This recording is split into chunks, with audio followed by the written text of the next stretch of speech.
घर बनता ही नहीं। जैसे 2 और 2 5 नहीं होते, ऐसे उसे बात समझ में आ गई कि यहां घर बनता ही नहीं। तुम बनाओ, गिर गिर जाता है। यहां जितने घर बनाओ सभी ताश के पत्तों के घर सिद्ध होते। यहां तुम बनाओ कितने ही घर, सब जैसे रेत में बच्चे घर बनाते ऐसे सिद्ध होते। हवा का झोंका आया नहीं कि गए, ऐसे मौत का झोंका आता है, सब विसर्जित हो जाता है।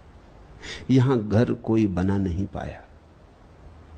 जिस दिन तुम्हें यह दिखाई पड़ जाता है कि यहां कोई घर बना नहीं पाया, घर बनना इस जगत के नियम में ही नहीं है, उसी दिन तुम्हारे जीवन में सन्यास का पदार्पण होता है। उसी दिन तुम्हारे जीवन में उस दूसरे किनारे की गहन अभिप्सा जागती, एक पुकार उठती, एक अहिर्निश खिंचाव, एक चुनौती। तुम चल पड़ते एक नई यात्रा पर। जब तुम संसार से परिचित होने का ख्याल छोड़ देते हो, तभी परमात्मा से परिचित होने का उपाय शुरू होता है। जब तुम ये भूल ही जाते हो कि दूसरा अपना हो सकता है, तब तुम अपने भीतर उतरने लगते, क्योंकि अब और कोई जगह ना रही जहां घर बनाए। बाहर कोई स्थान नहीं, भीतर ही जाना होगा। अष्टावक्र के ये सूत्र उस अंतर यात्रा के बड़े गहरे पड़ाव स्थल है। एक एक सूत्र को खूब ध्यान से समझना।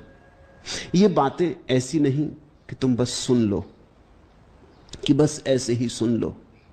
ये बातें ऐसी हैं कि गुनोगे तो ही सुना। ये बातें ऐसी हैं कि ध्यान में उतरेंगी, अकेले कान में नहीं, तो ही पहुंचेंगी तुम तक। तो बहुत मौन से, बहुत ध्यान से। इन बातों में कुछ मनोरंजन नहीं। ये बातें तो उन्हीं के लिए हैं जो जान गए कि मनोरंजन मूढ़ता है। ये बातें तो उनके लिए हैं जो प्रौढ़ हो गए, जिनका बचपनापन गया, अब जो घर नहीं बनाते, अब जो खेल खिलौने नहीं सजाते, अब जो